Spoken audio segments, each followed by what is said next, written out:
कर्मों से भाग्य कैसे बनाए। दोस्तों, अवि गुरु की ओर से आप सभी को जय श्री कृष्णा। मित्रों, आज मैं आपको बताऊंगा कि किस तरह से आप अपने कर्मों से आप अपना भाग्य बना सकते हैं। उसके पहले आप हमारे चैनल को सब्सक्राइब कर लें एवं बेल आइकॉन को दबा देवें ताकि आप तक हमारी ज्ञानवर्धक जानकारी शीघ्र पहुंच सके। इस वीडियो को आप अंत तक देखें क्योंकि हम आज जिस विषय की जानकारी दे रहे हैं उसे प्रभु श्री राम जी की एक कथा के साथ सप्रमाण प्रस्तुत करेंगे।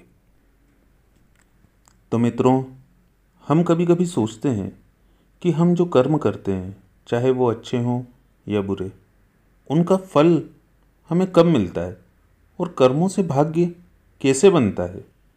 मित्रों, जब हमें प्यास लगती है तो हम शीतल जल ग्रहण करते हैं, अर्थात पानी पीते हैं। पानी पीना भी एक कर्म है और प्यास बुझने पर उस कर्म का हमें फल मिल जाता है।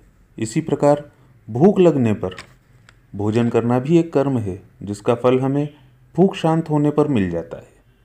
इसी प्रकार हम कोई भी कर्म करें, चाहे वो अच्छा हो या बुरा, उसका फल हमें कभी जल्दी तो कभी देर से मिलता है, लेकिन मिलता अवश्य है।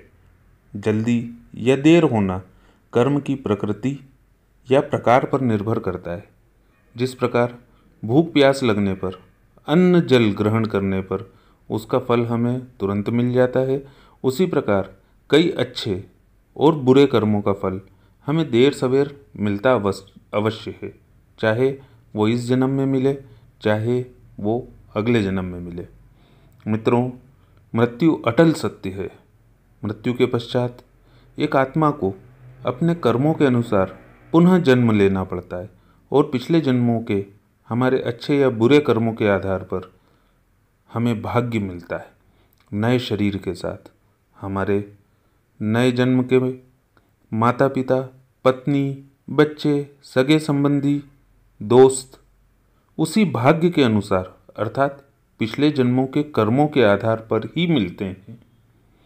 पिछले जन्मों के हमारे अच्छे या बुरे कर्मों के आधार पर ही हमें भाग्य मिलता है। कर्म फल तो भोगना ही पड़ता है, अन्यथा मोक्ष की प्राप्ति नहीं होती है। तो इस प्रकार हमने आपको बताया कि किस प्रकार हम अपने कर्मों से अपना भाग्य बनाते हैं। कर्म कभी पीछा नहीं छोड़ते, इसका एक प्रमाण मैं अभी आपको बताता हूँ। मित्रों, आप सभी को बाली और सुग्रीव का युद्ध तो याद होगा ही, जिसका वर्णन हिंदुओं के पवित्र ग्रंथ श्री रामचरितमानस में है। उस युद्ध में प्रभु श्री रामचंद्र जी ने छुपकर छल के द्वारा सुग्रीव के भाई बाली को मारा था। ये त्रेता युग की बात है। बाली की मृत्यु के पश्चात श्री राम जी ने सुग्रीव को किष्किंधा का राजा बनाया था। चूंकि प्रभु श्री राम जी ने छल का प्रयोग करके बाली को मारा था तो यह उनकी पाप कर्म की श्रेणी में आता था। इसलिए प्रभु श्री राम को भी द्वापर युग में श्री कृष्ण जी के रूप में जन्म लेना पड़ा था।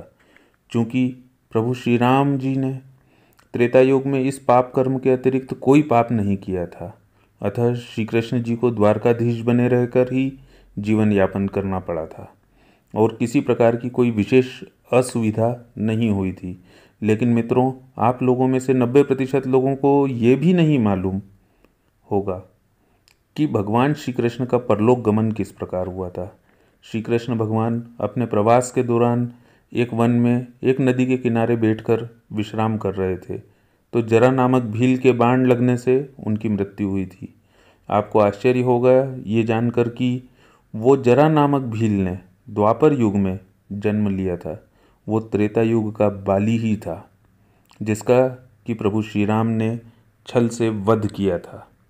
मित्रों, जैसा कि आप जानते हैं, प्रभु श्री राम विष्णु जी के पूर्ण अवतार थे जिन्होंने त्रेता युग में जन्म लिया था और श्री कृष्ण जी भी विष्णु जी के ही अवतार थे जिन्होंने द्वापर युग में जन्म लिया था। एक पाप कर्म का पीछा मनुष्य अवतार में त्रेता युग से द्वापर युग तक नहीं छोड़ता।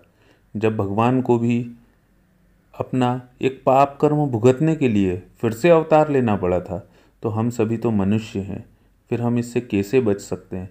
अतः मित्रों, अच्छे अथवा बुरे कर्म युगों युगों तक हमारे साथ रहते हैं और यही हमारा भाग्य होता है। तो मित्रों, हमारी ये वीडियो आपको कैसी लगी हमें कमेंट बॉक्स में बताएं। जल्द ही आपको अगली वीडियो में पाप कर्म और पुण्य कर्म कौन कौन से होते हैं वो हम बताएंगे, जिसके जरिए आप आपके इस जन्म के और अगले जन्मों के भाग्य का निर्माण कर सकते हैं। इसके लिए हमारे चैनल को सब्सक्राइब करके बेल आइकॉन का बटन दबा देवें ताकि आप तक हमारी बहुमूल्य वीडियो शीघ्र पहुंच सके। आप अपने प्रश्नों के उत्तर हमें मेल करके भी पूछ सकते हैं। जय श्री कृष्ण।